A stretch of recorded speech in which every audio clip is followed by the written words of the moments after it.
Hello friends, today we will discuss about the mystery of Cripps mission. आज हम Cripps mission की निर्माणकारी योजना, Cripps mission की असफलता और क्रिप्स मिशन के पीछे की कहानी की रहस्यों के बारे में तथ्यात्मक जानकारी पर परिचर्चा करेंगे।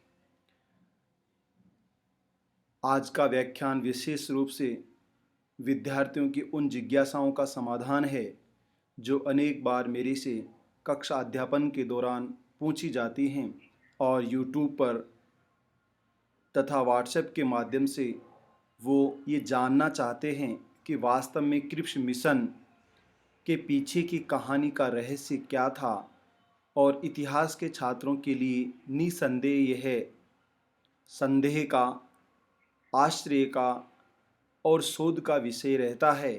कि क्रिप्स मिशन जो ब्रिटिश सरकार ने शांति वार्ता के रूप में युद्ध में भारतीयों का सहयोग प्राप्त करने के लिए अथवा भारत की संवैधानिक समस्या का समाधान करने के लिए, सांप्रदायिक समस्या का समाधान करने के लिए भेजा था,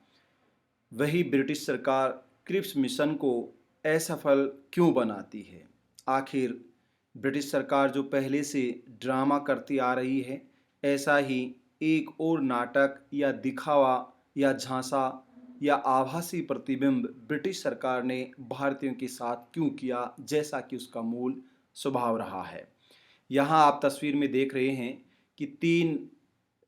जानवरों के, यहाँ पक्षी और जानवरों के चित्र आपके सामने हैं। पहला जो चित्र आप देख पा रहे हैं, पहली जो तस्वीर आपको दिखाई दे रही है, वह तस्वीर है टाइगर की, जो उसको अभिव्यक्त कर रही है जो इंडियन नेशनल कांग्रेस का, भारतीयों का एकमात्र लक्ष्य था। वह नज़र इस बात को अभिव्यक्त कर रही है कि वह निसंदेह अपने शिकार पर ध्यान दे रहा है। वह निसंदेह साहस के रूप में, निर्भयता के रूप में केवल और केवल पूर्ण स्वराज की बात कर रहा है, फुल इंडिपेंडेंस की बात कर रहा है। दूसरी तरफ जो पक्षी है वह इस बात का प्रतीक है कि किस तरह क्रिप्स मिशन को विफल करने में ब्रिटिश सरकार रातों रात टेलीग्राम भेज रही थी लिनेथगो के बीच, क्रिप्स के बीच, चर्चिल के बीच, और तत्कालीन भारत और बर्मा राज्य सचिव अमेरिका के बीच लगातार टेलीग्राम पर टेलीग्राम भेजे गए। 4 तारीख से लेकर 9 तारीख अप्रैल 1942 के बीच जो क्रिप्स मिशन की सफलता की अंतिम वार्ताओं से ठीक पहले संदेश पर संदेश भेजा गया, स्टेपर्ड क्रिप्स पर दबाव बनाया गया और स्टेपर्ड क्रिप्स जिसने दिल्ली में अपनी कॉन्फ्रेंस जो कि 29 मार्च 1942 को आयोजित थी, उसमें स्पष्ट रूप से मेंशन किया था और जिसका डॉक्यूमेंटेशन रिकॉर्ड भी है। क्रिप्स ने स्पष्ट रूप से कहा कि हम नया संविधान नहीं बना सकते, लेकिन संविधान की गतिमान व्यवस्था को परिवर्तित कर सकते हैं। हम निसंदेह कार्यकारी परिषद को एक कैबिनेट के रूप में परिवर्तित कर सकते हैं। तो आखिरकार executive council of governor general को जब कैबिनेट में परिवर्तित करने की बात क्रिप्स के आगमन पर ही हो चुकी थी या क्रिप्स का ये मंतव्य था, तो आखिर 4 अप्रैल का डिसीजन जो हुआ उसके बाद और 9 अप्रैल की दोपहर बाद शाम को तथा 10 अप्रैल की इन बैठकों में ऐसा क्या हुआ कि क्रिप्स को बैकफुट पर जाना पड़ा। तीसरा आप जो यहाँ गिरगिट देख रहे हैं वह ब्रिटिश सरकार Winston Churchill, Stafford Cripps, Linlithgow, Amery और इरविन बेविन का चरित्र अभिव्यक्त कर रहा है, जो बार बार रंग बदल रहे थे। जैसा कहा भी जाता है और सीएम जॉर्ज ने सोशलिज्म के बारे में कहा है कि समाजवाद एक ऐसा टोप है जो हर बार अपना रंग बदल लेता है, क्योंकि उसकी टोप का कोई निश्चित आकार नहीं है और वह इस टोप को पहनने वाले व्यक्ति की सिर के समान परिवर्तित हो जाता है। निसंदेह ब्रिटिश सरकार ने विंस्टन चर्चिल के नेतृत्व वाली कोलिशन गवर्नमेंट ने भारत के साथ क्रिप्स मिशन पर ऐसा ही कुछ रंग बदलने वाला व्यवहार किया और उसके परिणाम स्वरूप आरोप प्रत्यारोप इंडियन नेशनल कांग्रेस पर और गांधी पर लगाए गए कि वो इस समझौते को विफल करना चाहते थे। लेकिन समझौते की हकीकत तथ्यों के आईने में और इस रहस्य में छिपी हुई है कि ब्रिटिश सरकार इस मिशन को किसी भी कीमत पर सफल होने नहीं देना चाहती थी। और दूसरी तरफ जो इंटरनेशनल प्रेशर था, जो अंतर्राष्ट्रीय दबाव था, उस अंतर्राष्ट्रीय दबाव को भी भारतीयों के ऊपर थोपना चाहती थी कि उस अंतर्राष्ट्रीय दबाव के चलते वो काम करना चाह रहे हैं, भारत का युद्ध में सहयोग प्राप्त करना चाह रहे हैं, लेकिन भारतीय युद्ध में सहयोग नहीं देना चाहते हैं। ये कहानी क्रिप्स मिशन 1942, सबसे पहले अगर हम शुरुआत करें तो वास्तव में इस कहानी का मुख्य किरदार क्या था। इस कहानी का मुख्य किरदार अगस्त ऑफर, जो कि लिनिथगो के द्वारा दिया गया, परंतु उसे वास्तव में कांग्रेस की मांग के अनुसार स्वीकार करने से मना कर दिया गया और युद्ध के बाद इस पर विचार करने की बात कही गई। सितंबर 1939 में, इससे ठीक पहले द्वितीय महायुद्ध में ब्रिटेन ने भारत के भाग लेने की घोषणा कर दी। बिना भारतीय राजनीतिक प्रतिनिधित्व से वार्ता किए, परामर्श किए, भारत को युद्ध में धकेल दिया गया। इस बात से इंडियन नेशनल कांग्रेस के भीतर बहुत ज़्यादा असंतोष और रोष उत्पन्न हुआ। वो पूर्ण स्वराज की मांग करने लगे और किसी भी कीमत पर अब उन्हें अगस्त प्रस्ताव नहीं चाहिए, अपितु वो इंडिविजुअल सिविल डिसओबीडियंस मूवमेंट को ऑपरेट करने लगे। व्यक्तिगत सविनय अवज्ञा आंदोलन अथवा व्यक्तिगत सत्याग्रह का संचालन किया गया। दूसरी ओर तेज बहादुर सप्रू, महात्मा गांधी, मौलाना आज़ाद के द्वारा जो प्रयास विंस्टन चर्चिल के साथ किए जा रहे थे, वो प्रयास भी असफल हो गए अथवा ब्रिटिश सरकार ने इसमें कोई रुचि नहीं दिखाई कि सप्रू प्लान पर कार्य किया जाए ट्रांजिशनल फेज के रूप में और after the end of world war second दो तरह के प्रावधान स्थापित किए जाएं। किसी प्रकार की रुचि नहीं थी। वो केवल और केवल विंस्टन चर्चिल इंटरनेशनल दबाव नहीं आने से पहले बार बार भारतीयों से यही कह रहे थे, अपील कर रहे थे कि उन्हें युद्ध में सहयोग करना चाहिए, उन्हें इस दौरान कुछ नहीं कहना चाहिए, युद्ध के बाद उन्हें वह सब कुछ मिलेगा जो ब्रिटिश सरकार दे सकती है। सबसे पहले हम बात करें कि संयुक्त ब्रिटेन और दिल्ली के बीच संबंध, लंदन और दिल्ली के बीच संबंध ही इस कड़ी का मुख्य किरदार है। विंस्टन चर्चिल जो कि कोलिशन गवर्नमेंट, क्लेमेंट एटली जो कि लेबर पार्टी के थे, और क्लेमेंट एटली के साथ जिन्हें deputy prime minister of Britain बनाया गया था, वो उनका सबसे मुख्य योगदान था कि वो किसी भी कीमत पर भारतीय समस्या का समाधान करना चाहते थे। लेकिन क्लेमेंट एटली अपने उद्देश्य में सफल नहीं हुए, क्योंकि क्लेमेंट एटली का काउंटर करने के लिए SL. Amery, Irwin Bevan, Winston Churchill और इंडियन वाइसराय लिनिथगो हर कीमत पर, हर स्तर पर तैयार रहते थे। विंस्टन चर्चिल जिसने आरंभ से लेकर अंत तक इस मिशन को असफल बनाया। किस तरह से उन्होंने असफल बनाया?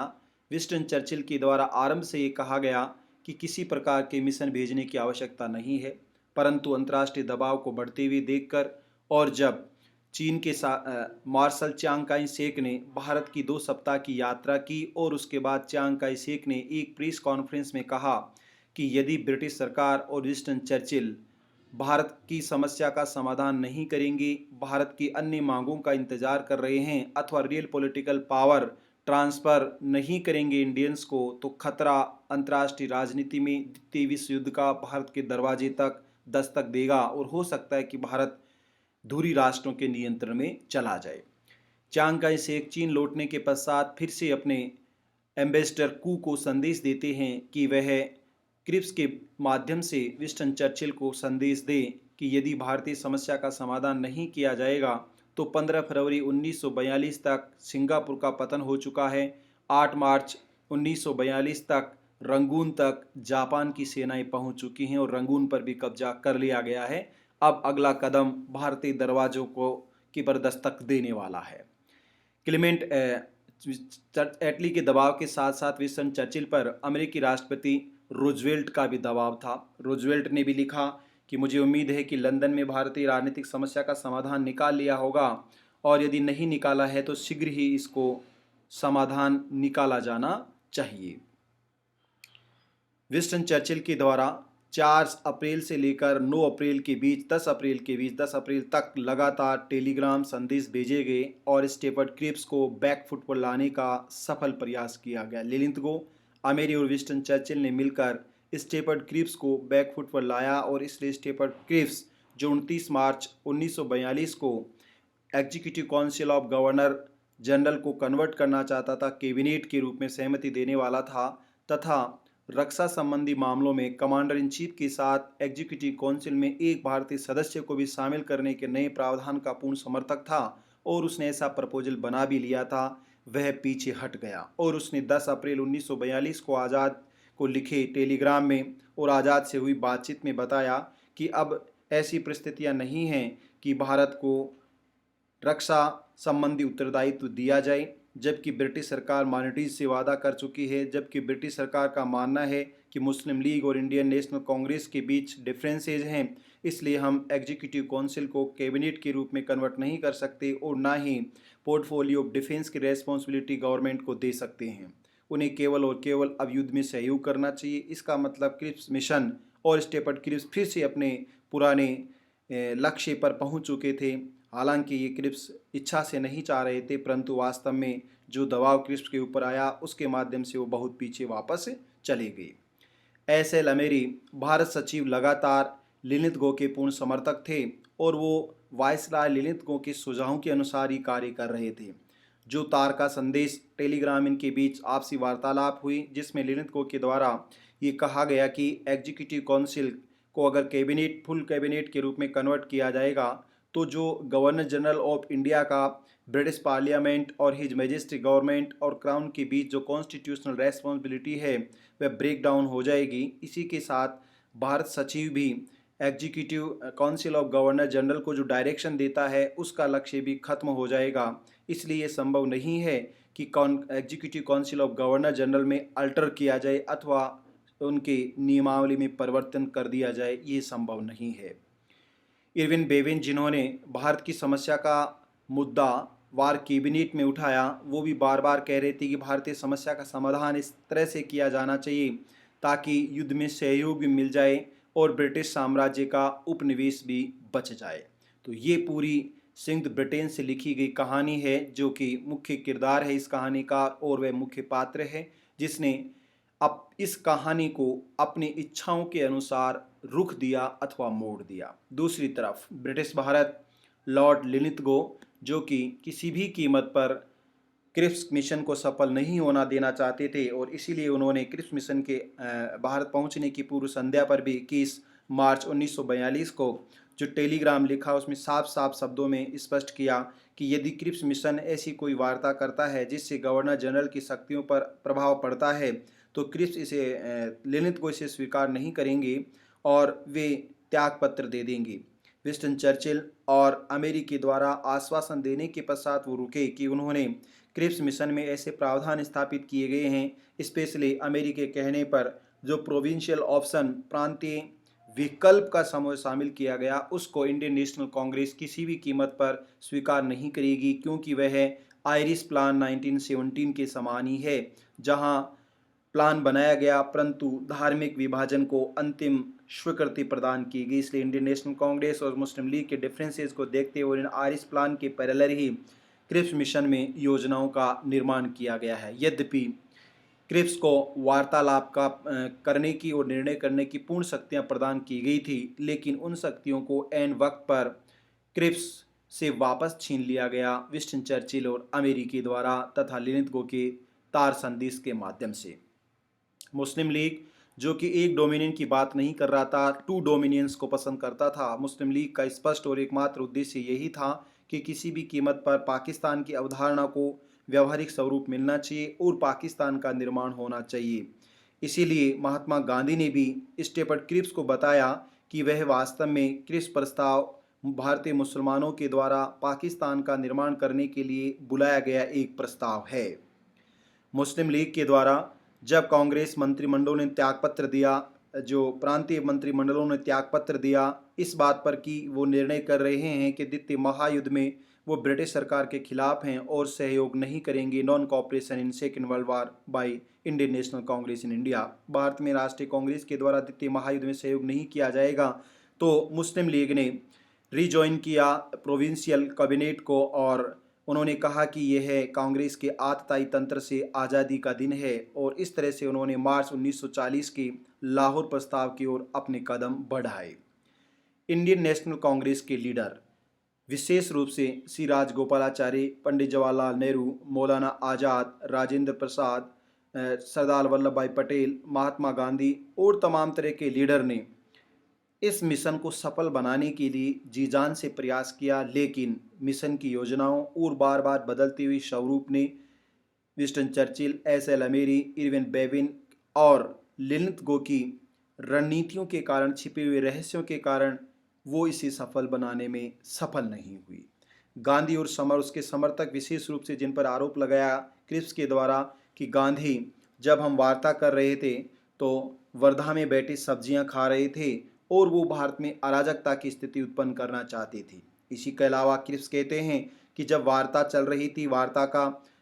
जॉनसन के साथ मिलकर जो वार्ता को अंतिम स्वरूप दिया जा रहा था, उससे ठीक पहले 4 अप्रैल 1942 को गांधी दिल्ली से चले गए। वह संत के अलावा भी कुछ और थे और वो बिगिनिंग से, आरंभ से ही क्रिप्स प्रस्ताव का विरोध कर रहे थे। इसलिए गांधी इस क्रिप्स प्रस्ताव की असफलता के मुख्य कारण है, ये स्टेपर्ड क्रिप्स का कहना था। हालांकि गांधी कहते हैं कि स्टेपर्ड क्रिप्स में एक रहस्य था और वह क्रिप्स छिपी हुई चाल चल रहा था, इसलिए वास्तव में वह केवल ब्रिटिश प्रधानमंत्री विंस्टन चर्चिल के हस्ताक्षर के सम्मान करने के लायक था और गांधी ने उसे अभिव्यक्त किया as a post dated cheque of failing bank, डूबते हुए बैंक के उत्तरतिथि चेक के रूप में स्वीकार किया, अभिव्यक्त किया कि इसका कोई मतलब नहीं है और यदि क्रिप्स प्रस्ताव को स्वीकार कर लिया जाता है तो ये श्री राजगोपालाचारी और नेहरू का प्रतिगामी और बहुत बड़ा भूल करने वाला कदम सिद्ध होगा। मौलाना आज़ाद और जवाहरलाल नेहरू, जो इंडियन नेशनल कांग्रेस की तरफ से अधिकृत प्रत्याशी थे, वेवेल प्लान से बातचीत करने के लिए और क्रिप्स मिशन से बातचीत करने के लिए इंडियन नेशनल कांग्रेस के अध्यक्ष मौलाना आज़ाद, जो बार बार टेलीग्राम के माध्यम से क्रिप्स से वार्तालाप कर रहे थे, उन्हें बड़ा आश्चर्य हुआ कि स्टेपर्ड क्रिप्स, जिन्होंने क्रिप्स जॉनसन फॉर्मूले को स्वीकृति दी है, Johnson which was the direct representative of Roosevelt, president of USA, Cripps Johnson फॉर्मूले पर जब इंडियन नेशनल कांग्रेस ने पूर्ण स्वीकृति प्रदान कर दी है, 4 अप्रैल को ये समझौता हुआ, तो आखिर 9 अप्रैल को जब स्टेपर्ड क्रिप्स मौलाना आज़ाद को टेलीग्राम लिख रहे हैं तो उसमें ऐसा वो क्यों लिख रहे हैं, जैसा कि कांग्रेस ने महसूस किया कि स्टेपर्ड क्रिप्स फिर से अपने पूर्व कदमों पर लौट गए हैं और वो वहीं चले गए जहां से उन्होंने शुरुआत की है और जो एग्जीक्यूटिव काउंसिल का प्रपोजल अब वो लेकर आए हैं वह पुराने प्रपोजल और नए प्रपोजल में कोई अंतर नहीं है, इसलिए वो किसी भी कीमत पर इस एग्जीक्यूटिव फॉर्मूले में एंट्री नहीं कर सकते, पोर्टफोलियो ऑफ डिफेंस से बाइकाट नहीं कर सकते, वे इस जिम्मेदारी से दूर नहीं जा सकते। ये प्रस्ताव उनको मंजूर नहीं है, जिसे स्टेपर्ड क्रिप्स ने 10 अप्रैल 1942 को अपने अंतिम प्रस्ताव की कांग्रेस की तरफ से अस्वीकृति के रूप में देखा और कांग्रेस को इस मिशन की असफलता के लिए उत्तरदायी माना। श्री राजगोपालाचारी, जो डोमिनियन और स्टेटस वर्ड्स को लेकर ब्रिटिश सरकार से बातचीत कर रहे थे, उनका ये कहना था कि डोमिनियन स्टेटस का दर्जा दिया जाए तो इंडियन नेशनल कांग्रेस इस प्रपोजल को स्वीकार कर सकती है। हालांकि डोमिनियन और स्टेटस में ब्रिटिश सरकार ने स्पष्ट रूप से ये लिख दिया था कि डोमिनियन, ये ब्रिटिश जो यूनाइटेड किंगडम है उसके साथ ही भारत का संबंध रहेगा, उन्हें स्वतंत्र स्वरूप नहीं मिलेगा। यद्यपि राष्ट्रमंडल के देशों के साथ वो समानता का संबंध रखेंगे और अगर उनकी इच्छा हो तो वो इस ट्रीटी को स्वीकार कर सकते हैं अथवा इस ट्रीटी को ब्रेक डाउन भी कर सकते हैं। ये ब्रिटिश भारत की पूरी कहानी थी, जहां पर ये रचनाकार इस कहानी के मुख्य पात्र के साथ अलग अलग पात्रों के रूप में वार्ता कर रहे थे, परंतु इन पात्रों को नहीं पता था कि हकीकत और जो स्पेक्यूलेटिव मेथड है, जो प्रकल्पना है या जिसके बारे में सोच रहे हैं, उनमें बहुत ज़्यादा अंतर है। इसीलिए 10 अप्रैल 1942 को जब आज़ाद को ये महसूस हुआ तो उन्होंने व्यक्त किया कि हम जिस बारे में सोच रहे थे, हम जिस बारे में, इसका मतलब था कि गवर्नर जनरल की एग्जीक्यूटिव काउंसिल एक कॉमन कैबिनेट के रूप में, फुल कैबिनेट के रूप में कार्य करेगी, यह एक भ्रामक रहस्य निकला। ये वास्तव में ब्रिटिश सरकार तो ऐसा चाहती नहीं थी, विंस्टन चर्चिल ने स्पष्ट रूप से मना कर दिया था। दूसरा कि जो डिफेंस का मैटर है उस पर कमांडर इन चीफ को लेकर एक भारतीय सदस्य को भी शामिल किया जाएगा, ये भी एक भ्रामक रहस्य निकला। अब तो सिर्फ और सिर्फ जो पुरानी योजना है उसी को लागू किया जा रहा है। उसका एकमात्र उद्देश्य यही है कि एग्जीक्यूटिव काउंसिल के तहत जो कैबिनेट मिनिस्टर होंगे या जो कैबिनेट होगी वह डिपार्टमेंटल हेड के रूप में कार्य करेगी और उस एग्जीक्यूटिव काउंसिल पर, उस कैबिनेट पर गवर्नर जनरल का इंटीग्रेटेड कंट्रोल होगा, पूर्ण अथवा समग्र नियंत्रण होगा, अर्थात कोई विशेष परिवर्तन नहीं किया गया। इसलिए कांग्रेस ने इस समझौते को, एग्रीमेंट को, ट्रीटी को स्वीकार करने से मना कर दिया। तीसरा जो महत्वपूर्ण पात्र था संयुक्त राज्य अमेरिका और उसके राष्ट्रपति थियोडोर फ्रैंकलिन रूजवेल्ट, जिन्होंने अगस्त 1941 में अटलांटिक चार्टर का अंतिम स्वरूप दिया और उसके जो 8 उद्देश्य थे, जिसमें 4 उद्देश्य के रूप में मैंने डिफाइन किया कि जो रूजवेल्ट की एक तरह से फॉर टाइप्स ऑफ फ्रीडम की बात कही गई थी, उसको भी स्वीकार किया गया कि राष्ट्रों को भय से मुक्ति मिलेगी और सेल्फ रूल की बात कही गई कि आत्म जो शासन होगा, स्वराज होगा, वह स्वराज स्वीकार किया जाएगा और ज़बरदस्ती किसी भी देश पर इम्पीरियलिज्म को नहीं थोपा जाएगा। हालांकि विंस्टन चर्चिल ने अटलांटिक चार्टर अगस्त 1941 के 3 वीक के पश्चात ही हाउस ऑफ कॉमन्स में स्पष्ट कर दिया था कि अटलांटिक चार्टर के जो 8 कॉमन गोल्स हैं, वो उन कॉमन गोल्स बर्मा और भारत पर लागू नहीं होंगे। वे केवल यूरोप के उन देशों पर, उन क्षेत्रों पर लागू होंगे जहां नाजी जर्मनी कब्जा करना चाह रही है, नाजियों का कब्जा किया जा रहा है, अतिक्रमण कर रहे हैं। इसका मतलब साफ संकेत था कि विंस्टन चर्चिल आरंभ से ही भारतीय स्वराज के अथवा पूर्ण स्वराज के पक्षधर नहीं थे। वो ब्रिटिश साम्राज्य को और ज़्यादा विस्तृत करने के अथवा बनाए रखने के ही पक्षधर थे। रूजवेल्ट के द्वारा बार बार स्टेफर्ड क्रिप्स के माध्यम से तथा डायरेक्ट विंस्टन चर्चिल से भी बातचीत की गई और ये कहा गया कि भारतीय समस्या का समाधान निकलना बहुत जरूरी है, क्योंकि धुरी राष्ट्रों की सेनाएं भारत के दरवाजे तक दस्तक दे चुकी हैं और कुछ ही दिनों में जो 8 मार्च 1942 तक रंगून का पतन हो चुका था, वह अब भारत के दरवाजे पर पहुंच ही चुका था। लुइस जॉनसन, जो कि रूजवेल्ट के डायरेक्ट प्रतिनिधि थे, 3 अप्रैल 1942 को दिल्ली पहुंचते हैं। 4 अप्रैल 1942 को जॉनसन क्रिप्स फार्मूला डिजाइन किया जाता है, जिसमें वायसराय के एग्जीक्यूटिव काउंसिल को कैबिनेट के रूप में कन्वर्ट करने तथा पोर्टफोलियो ऑफ डिफेंस के रूप में जिम्मेदारी को भारतीय सदस्य और कमांडर इन चीफ के रूप में बांटने की, साझा करने की बात कही। जॉनसन क्रिप्स फार्मूले के बारे में जब स्टेफर्ड क्रिप्स ने चर्चिल के साथ साझा किया तो चर्चिल आश्चर्यचकित हुआ और लेनिन को चर्चिल और अमेरिकी इस त्रिगुट ने स्टेफर्ड क्रिप्स और जॉनसन के फार्मूले को असफल करने के लिए तमाम तरह की रणनीति और टैक्टिक्स का यूज किया। जॉनसन के लिए हॉपकिंस से बात की गई और हॉपकिंस से वार्ता करने के बाद टेलीग्राम में विंस्टन चर्चिल ने लिखा कि जॉनसन रूजवेल्ट का कोई प्रतिनिधि नहीं था, वह केवल अपने स्तर पर आया था और हम अमेरिका के हस्तक्षेप को भारतीय समस्या अथवा ब्रिटिश अथवा लंदन दिल्ली के बीच स्वीकार नहीं कर सकते। हमें रूजवेल्ट के मंतव्य की, अमेरिका की राय की चिंता करने की ज़रूरत नहीं है। और हॉपकिंस ने मुझे यहाँ तक लिखा है कि उन्हें प्रधानमंत्री प्रेसिडेंट ऑफिस पर विश्वास नहीं करना चाहिए और जो कार्यालय है उस पर विश्वास नहीं करना चाहिए। हॉपकिंस के द्वारा यह भी बताया गया कि उनकी कोई रुचि नहीं है कि वे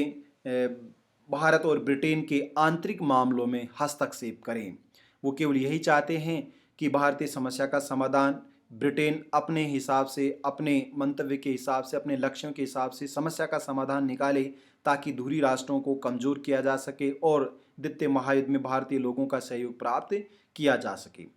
तो ये टेलीग्राम के माध्यम से झूठे संदेश देकर विंस्टन चर्चिल के द्वारा स्टेफर्ड क्रिप्स को भ्रमित किया गया और जॉनसन क्रिप्स फार्मूले को भी असफल कर दिया गया, जो बाद में कांग्रेस के सामने रखा गया। और इसलिए जॉनसन क्रिप्स फार्मूले से पीछे हटकर स्टेफर्ड क्रिप्स ने जब इंडियन नेशनल कांग्रेस से वार्ता की तो कांग्रेस और पीछे चली गई, क्योंकि ये कांग्रेस को किसी भी कीमत पर स्वीकार्य नहीं था। इस समझौते के संदर्भ में सबसे महत्वपूर्ण बातें, अनेक बातें कही गई, जिनमें कुछ बातें यहाँ भी उल्लेख किया गया है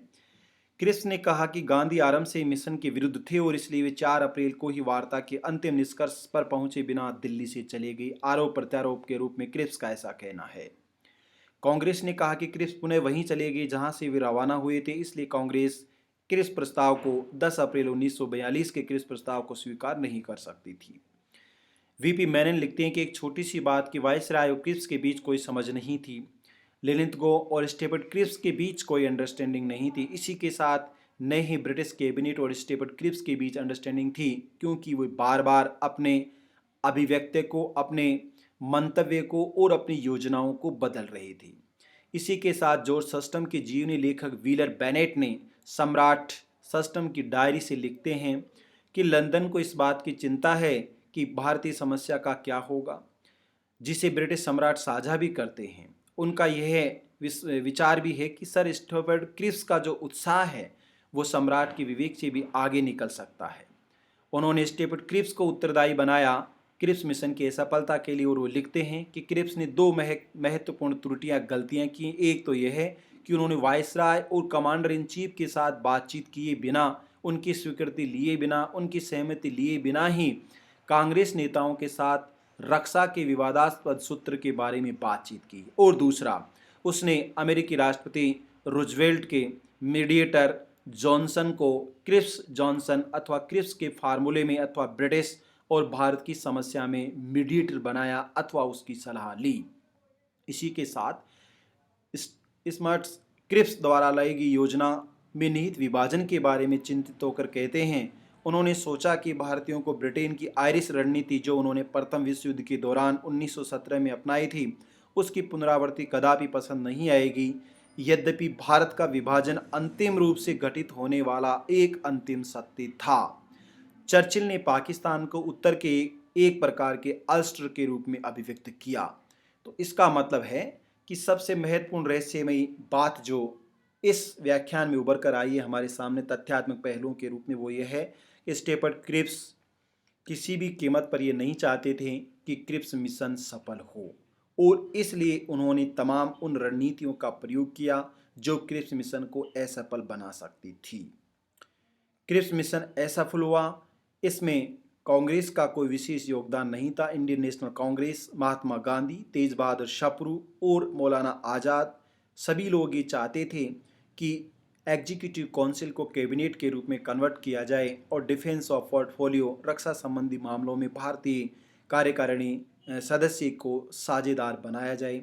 इस बात का आश्वासन दिया भी गया, प्रस्ताव भी बनाया गया, लेकिन फिर से बदल दिए गए और इसलिए इंडियन नेशनल कांग्रेस इसको स्वीकार नहीं करती है और यही कारण रहा कि क्रिप्स मिशन असफल हो गया। तो ये थी क्रिप्स मिशन के पीछे की कहानी, क्रिप्स मिशन का रहस्य, मिस्ट्री ऑफ क्रिप्स मिशन कि वास्तव में क्रिप्स मिशन कैसे रचा गया और क्रिप्स मिशन के साथ क्या क्या हुआ। और क्रिप्स मिशन 10 अप्रैल 1942 को यहाँ घोषणा करने के पश्चात 11 अप्रैल 1942 की चर्चिल की उद्घोषणा क्रिप्स मिशन को टर्मिनेट कर दिया गया। Thank you so much.